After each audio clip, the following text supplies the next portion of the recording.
ಆತ್ಮೀಯ ವೀಕ್ಷಕರಿಗೆ ಹಳ್ಳಿಕಟ್ಟೆ ನ್ಯೂಸ್ ಚಾನಲ್ಗೆ ಪ್ರೀತಿಯ ಸ್ವಾಗತ. ವೀಕ್ಷಕರ, ಈ ದಿನ ನಾವು ಹೇಳೋದಕ್ಕೆ ಹೊರಟಿರುವ ವಿಷಯ ಏನಪ್ಪ ಅಂತಂದರೆ, ಅದೇ ಈಗ ಸದ್ಯ 5 ದಿನಗಳಿಂದ ರಾಜ್ಯಾದ್ಯಂತ ಭಾರೀ ಸಂಚಲನವನ್ನು ಸೃಷ್ಟಿಸಿದಂತಹ ಸಮೀರ್ ರವರ ಈ ಒಂದು ಸೌಜನ್ಯ ಕೇಸಿನ ವಿಚಾರವಾಗಿ. ಹೌದು ವೀಕ್ಷಕರೇ, ಈ ಒಂದು ವಿಷಯದ ಕುರಿತಾಗಿ ಹೇಳೋದಕ್ಕೆ ಹೊರಟಿದ್ದೀವಿ. ಏನಪ್ಪ ಅಂತಂದರೆ, ಸದ್ಯ ಈಗ ಸಮೀರ್ ಮೇಲೆ ಸುಮೋಟೋ ಕೇಸನ್ನು ದಾಖಲು ಮಾಡಿದ್ದಾರೆ. ಅದುವೇ ಬಳ್ಳಾರಿ ಜಿಲ್ಲೆಯ ಕೌಲ್ ಬಜಾರ್ ಪೊಲೀಸ್ ಸ್ಟೇಷನಲ್ಲಿ ಈಗ ಸದ್ಯ ಸುಮೋಟೋ ಕೇಸ್ ದಾಖಲಾಗಿದೆ. ಈ ಸುಮೋಟೋ ಕೇಸನ್ನು ಯಾಕೆ ದಾಖಲು ಮಾಡ್ತಾರೆ ಮತ್ತು ಹೇಗೆ ದಾಖಲು ಮಾಡ್ತಾರೆ ಅನ್ನೋದನ್ನ ನಾನು ಕೇಳ್ತಾ ಹೋದರೆ, ಸ್ವಯಂ ಪ್ರೇರಿತವಾಗಿ ದಾಖಲಿಸಿಕೊಳ್ಳುವಂಥ ಕೇಸ್ ಅಂದರೆ ಅದುವೇ ಸುಮೋಟೋ ಕೇಸ್ ಆಗಿರುತ್ತದೆ. ಯಾರೂ ದೂರನ್ನು ನೀಡದೆ ಸಮಾಜದ ಸ್ವಾಸ್ಥ್ಯ ಕೆಡುವಂತಹ ಸಂದರ್ಭದಲ್ಲಿ ಈ ಒಂದು ವಿಚಾರಗಳು ಯಾವುದೇ ಮೀಡಿಯಾದಲ್ಲಾಗಲಿ ಅಥವಾ ಪೇಪರ್ನಲ್ಲಾಗಲಿ, ಹಾಗೆಯೇ ಸೋಷಿಯಲ್ ಮೀಡಿಯಾಗಳ ಮುಖಾಂತರ ಈ ವಿಚಾರಗಳು ಸದ್ದನ್ನು ಮಾಡಿದಂತಹ ಸಂದರ್ಭದಲ್ಲಿ ಪೊಲೀಸರು ಖುದ್ದಾಗಿ ತಾವೇ ಕೇಸನ್ನು ದಾಖಲಿಸಿಕೊಳ್ತಾರೆ. ಅದು ನಮ್ಮ ಕಾನೂನಿನಲ್ಲಿ ಅವಕಾಶ ಕೂಡ ಇದೆ. ಹಾಗೆಯೇ ಆರ್ಟಿಕಲ್ 32 ಹಾಗೆ 226ನಲ್ಲಿ ಈ ಒಂದು ಪ್ರಕರಣವನ್ನು ದಾಖಲಿಸಿಕೊಳ್ಳೋದಕ್ಕೆ ಅವಕಾಶ ಇದೆ. ಹಾಗೆ ಸುಮೋಟೋ ಕೇಸನ್ನು ನಾವು ಯಾರೂ ಕಂಪ್ಲೇಂಟನ್ನು ಕೊಡದೇ ಇದ್ದರೂ ಪರವಾಗಿಲ್ಲ, ಸ್ವಯಂ ಪ್ರೇರಿತವಾಗಿ ಕೇಸನ್ನು ದಾಖಲಿಸಿಕೊಳ್ಳಬಹುದು. ಅದು ಏನು, ಸಮಾಜದ ಸ್ವಾಸ್ಥ್ಯ ಹಾಳಾಗುತ್ತಿದ್ದರೆ ಮಾತ್ರ. ಓಕೆನಾ. ಇಲ್ಲಿ ಬಳ್ಳಾರಿ ಜಿಲ್ಲೆಯ ಕೌಲ್ ಬಜಾರ್ ಪೊಲೀಸ್ ಸ್ಟೇಷನಲ್ಲಿ ಸದ್ಯ ಸುಮೋಟೋ ಕೇಸನ್ನ ದಾಖಲಿಸ್ತಾರೆ.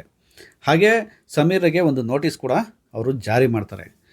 ಈ ಒಂದು ವಿಚಾರವಾಗಿ ಸಮೀರ್ ಹೈಕೋರ್ಟ್ನ ಮೊರೆಯನ್ನು ಹೋಗ್ತಾರೆ. ಅಂದರೆ ಈ ದಿನ ಸಂಜೆ ಏನಾಗುತ್ತಪ್ಪ ಅಂದರೆ, ಹೈಕೋರ್ಟ್ನಲ್ಲಿ ನಾಗಪ್ರಸನ್ನ ಪೀಠದ ಮುಂದೆ ಅರ್ಜಿಯ ವಿಚಾರಣೆಯನ್ನು ಇಡಲಾಗಿರುತ್ತೆ. ಈ ಅರ್ಜಿಯ ವಿಚಾರಣೆಯನ್ನು ಮಾಡಿದಂತಹ ಪೀಠವು ಪೊಲೀಸರನ್ನು ತುಂಬ ತರಾಟೆಗೆ ತೆಗೆದುಕೊಳ್ಳುತ್ತೆ.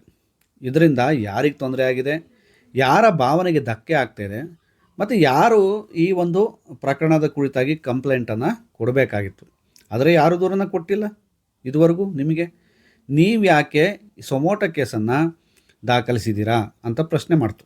ಹಾಗೆಯೇ FRIಯನ್ನು ದಾಖಲಿಸುವಂತಹ ಮುನ್ನ ನೋಟಿಸನ್ನು ಜಾರಿ ಮಾಡಿದರೆ ಓಕೆನಾ, ಇದರಿಂದ ನಿಮಗೆ ಹೆಚ್ಚಿನ ಪಾಠದ ಅವಶ್ಯಕತೆ ಅಂತೇಳಿ ಗೊತ್ತಾಗ್ತಿದೆ ಅಂತಲೂ ಕೂಡ ಹೇಳುತ್ತೆ. ಹಾಗೆ ಮುಂದುವರಿತಾ ಪೀಠ ಹೇಳುತ್ತೆ ಏನಪ್ಪ ಅಂದರೆ, ಈ ತಿಂಗಳು 14ನೇ ತಾರೀಕಿನವರೆಗೂ ಆ ಸಮೀರ್ ಅನ್ನುವಂತಹ ವ್ಯಕ್ತಿಯನ್ನು ಬಂಧಿಸುವಾಗಿಲ್ಲ, ಹಾಗೆ ಅವನಿಗೆ ಪೊಲೀಸ್ ಠಾಣೆಗೆ ಕರೆದು ವಿಚಾರಣೆಗೆ ಒಳಪಡಿಸುವಂತಿಲ್ಲ ಅಂಥೇಳಿ ಅವರಿಗೆ ದಿಟ್ಟ ಒಂದು ಉತ್ತರವನ್ನು ಪೊಲೀಸ್ ಇಲಾಖೆಗೆ ರವಾನಿಸುತ್ತೆ. ಇದರಿಂದ ಸಮೀರ್ಗೆ ಒಂದು ಬಿಗ್ ರಿಲೀಫ್ ಸಿಕ್ಕಿದೆ ಅಂತಲೇ ಹೇಳ್ಬೋದು.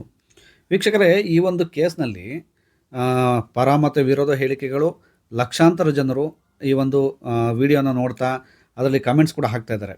ಪರವಾಗಿ ಆಗ್ತಾಯಿದ್ದಾರೆ, ವಿರೋಧವಾಗಿ ಆಗ್ತಾಯಿದ್ದಾರೆ. ಏನೇ ಇರಲಿ, ಇವತ್ತು ಸದ್ಯ ಒಂದು ನಾಗ ಪ್ರಸನ್ನ ಪೀಠದ ಅರ್ಜಿ ವಿಚಾರಣೆ ಸಂದರ್ಭದಲ್ಲಿ ಸ್ವಲ್ಪ ಯಾರಿಗೆ ಸಮೀರ್ಗೆ ರಿಲೀಫ್ ಸಿಕ್ತು ಅಂತಲೇ ನಾವು ಹೇಳ್ಬೋದು. ಇದೊಂಥರ ಯಾವ ರೀತಿ ಇದೆ ಅಂದರೆ, ಈ ಕೇಸನ್ನು ದಾಖಲಿಸಿಕೊಂಡಿರುವಂತಹ ಪೊಲೀಸರಿಗೆ ಯಾವುದೇ ರೀತಿಯಾದಂತಹ ಅರ್ಜೆನ್ಸಿ ಏನಿತ್ತು ಅಂದರೆ, ಯಾಕೆ ನೀವು ಅಷ್ಟೊಂದು ಅರ್ಜೆಂಟಾಗಿ ಈ ಕೇಸನ್ನು ದಾಖಲಿಸ್ಕೊಂಡಿದ್ದೀರಾ ಅಂತಲೂ ಕೂಡ ಪೀಠ ಪ್ರಶ್ನೆಯನ್ನು ಮಾಡುತ್ತೆ. ಹಾಗೆ ನಾವು ನೋಡ್ತಾ ಹೋದರೆ ನಮ್ಮ ಭಾರತದ ಕಾನೂನಲ್ಲಿ ಅಭಿವ್ಯಕ್ತ ಸ್ವಾತಂತ್ರ್ಯ ಕೂಡ ಇದೆ.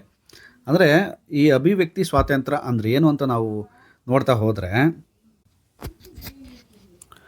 ಭಾರತದ ಸಂವಿಧಾನವು ಸ್ವಾತಂತ್ರ್ಯದ ಹಕ್ಕನ್ನು ಒದಗಿಸುತ್ತದೆ. ಹಾಗೆ ಆ ಒಂದು ಸಂವಿಧಾನ ರಚಿಸುವಂತಹ ಸಂದರ್ಭದಲ್ಲಿ ವೈಯಕ್ತಿಕ ದೃಷ್ಟಿಯಿಂದ ಇಟ್ಕೊಂಡು 19ನೇ ವಿಧಿಯಲ್ಲಿ 6 ಹಕ್ಕುಗಳನ್ನು ನೀಡುತ್ತೆ.